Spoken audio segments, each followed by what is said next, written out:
हमारे साथ हैं केंद्रीय मंत्री प्रहलाद पटेल जी, जो आज लांजी में आए हुए हैं और हम इनसे राजनीतिक मुद्दों पर कुछ खास चर्चा करते हैं। सर, सबसे पहले तो आपसे हम ये जानना चाहेंगे कि आज ही चुनावी तारीखों का ऐलान हुआ है मध्य प्रदेश में, और ऐसे में आप भाजपा की कितनी सीटों पर विजय की उम्मीद कर रहे हैं? भारत निर्वाचन आयोग का हृदय से स्वागत।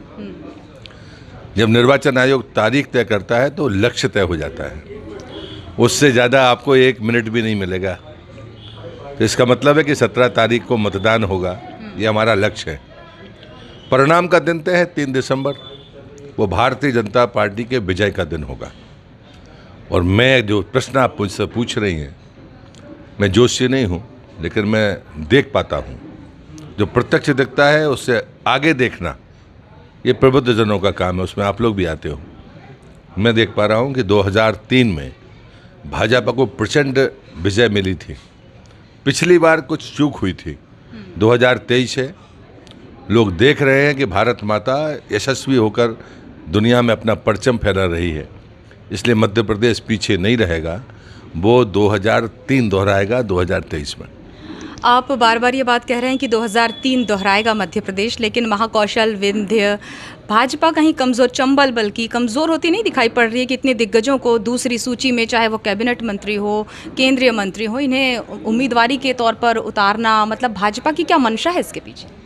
अच्छा, मुझे विधानसभा का चुनाव लड़ाया ज़िंदगी में पहली बार। आप खुश होगी नहीं हो, मुझे बताओ, जबकि आप मेरी मतदाता नहीं हो। मुझे लगता है कि ये परसेप्शन कांग्रेस ने बनाया। कांग्रेस को हर चीज़ छोटी बड़ी लगती है, पूरी ज़िंदगी प्रोटोकॉल में निकालते हैं।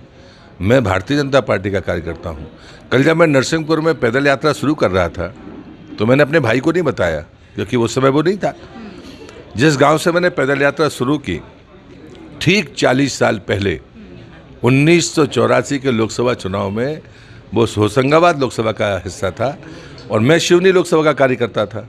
उम्मीदवार नहीं था, यहाँ से महेश शुक्ला थे, वहाँ से नगीन कोचर थे। मैं निकल रहा था, मैंने देखा इस गांव में एक भी कमल का फूल नहीं है। तो मैं सारी रात, हमारे पास जो डब्बे में जितनी गेरू बची थी वो हमने उस गांव में लगा दी। और हम रात को 3 बजे जब हमारी गेरू ख़त्म हुई तब हम वापस चले गए। नगीन कोचर जी ने मुझे नहीं कहा, भारतीय जनता पार्टी के किसी नेता ने नहीं कहा, लेकिन मेरे मन ने कहा कि मेरे उम्मीदवार का यहाँ कमल नहीं होगा तो वोट कौन देगा। और 40 साल बाद मैं उसी विधानसभा का प्रत्याशी बनकर जब मैं यहाँ से पैदल चल रहा था, तो मैं 40 साल पहले भी कार्यकर्ता था, 40 साल बाद भी कार्यकर्ता हूँ। मंत्री, सांसद, पद ये आते जाते रहते हैं, ये बहुत मायने नहीं रखते। पार्टी जो जिम्मेदारी दे उसके लिए तत्पर रहिए और ईमानदार कोशिश करिए कि आप उसमें सफल होंगे। आप अपने गृह क्षेत्र से पहली दफ़ा विधानसभा चुनाव लड़ रहे हैं। क्या कुछ ज़मीनी मुद्दों को लेकर बूथ तक और कार्यकर्ता तक और मतदाताओं तक आप पहुंच रहे हैं? मुझे लगता है कि मैं बालाघाट आया था चुनाव लड़ने, बूथों पर गया नहीं था, लोगों ने मुझे जिताया। मुद्दा मैंने कहा था कि मैं शराब का विरोधी हूँ, पीने वाला, पिलाने वाला, बेचने वाला, बनाने वाला, ये मैंने यही भाषण दिया है और लोगों ने मुझे जिताया, मात्र शक्ति ने जिताया।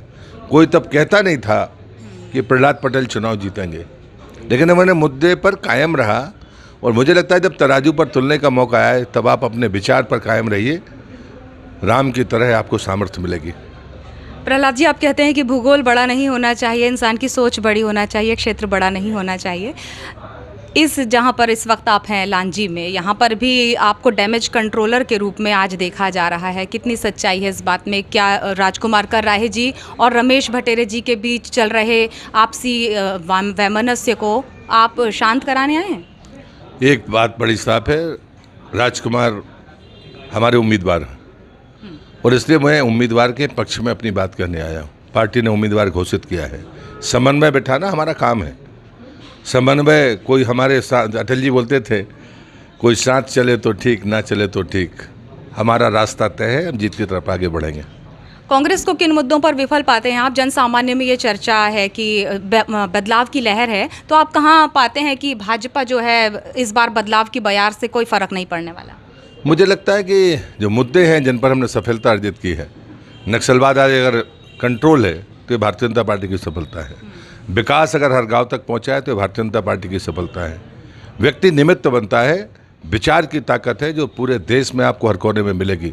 जहां हमारे विधायक और सांसद नहीं है वहां पर भी भाजपा ने विकास पहुंचाया। ये साबित करता है कि विचार की ताकत बड़ी है, व्यक्ति उसका निमित्त बनता है। प्रहलाद जी, आखिरी सवाल, क्या हम भविष्य के मुख्यमंत्री जी से बात कर रहे हैं? अटकलबाजियों से भाजपा की राजनीति नहीं होती।